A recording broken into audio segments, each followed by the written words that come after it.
Musik i børnehøjde er et nyt projekt, som har til formål at udbrede kunst og kultur til børn, som normalt ikke opsøger det af sig selv. Det er et samarbejde mellem Hanstholm Skole og Musikskolen i Thy. Projektet har varet 8 uger og kulminerer med en stor afslutningskoncert.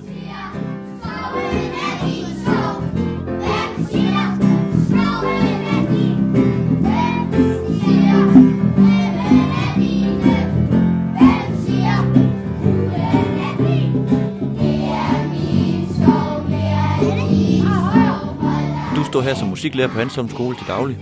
Hvad synes du har været godt ved det her projekt? Der har været rigtig mange gode ting, men noget af det, jeg synes har været allerbedst, det er, at jeg har fået lov at arbejde sammen med nogle mennesker, jeg ikke arbejder sammen med normalt. Og vi har givet hinanden nogle gode ting, som vi kan bruge senere. Og det synes jeg er rigtig fedt. Så du mener altså godt, at det her forløb vil kunne tåle en gentagelse? For eksempel til næste år? Helt sikkert. Det vil være fantastisk.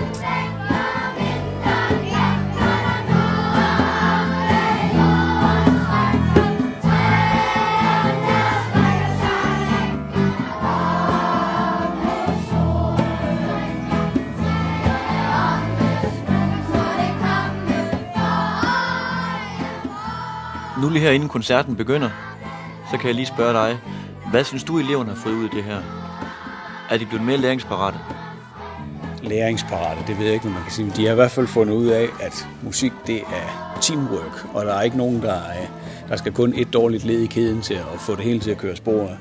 Og det vil sige, at da vi startede, der var der kaos, når der blev talt for, at vi skulle starte et nyt nummer. Alle startede ikke samtidig. Så nu har folk fundet ud af, hvis der skal et samlet udtryk ud af det, og folk ikke skal sidde og ligne en tumpe, fordi man gør det modsat af de andre, så har de fundet ud af, at der skal lige være ro, når det bliver talt for. Og så er de altså klar til at spille, når der bliver sagt 4. Så noget med samarbejdsevne, kan man sige? Ja, det må helt sikkert til at starte med, så grinede vi lidt af dem her, der ikke lige havde opdaget, at nu slutter vi nu. Så fandt de også ud af, at når alle de lige slutter på det samme slag, og folk de klapper og så videre, så er det altså tingene meget federe, end når det hele bare sejler ud.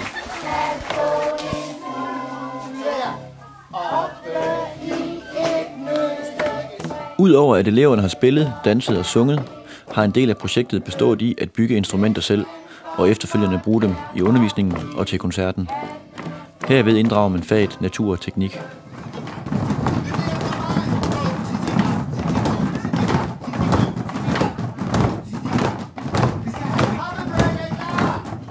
Om børnene følte sig klar til koncerten, var der vist ingen tvivl om. Er du klar til koncerten? Selvfølgelig er det. Og du er slet ikke nervøs? Nej.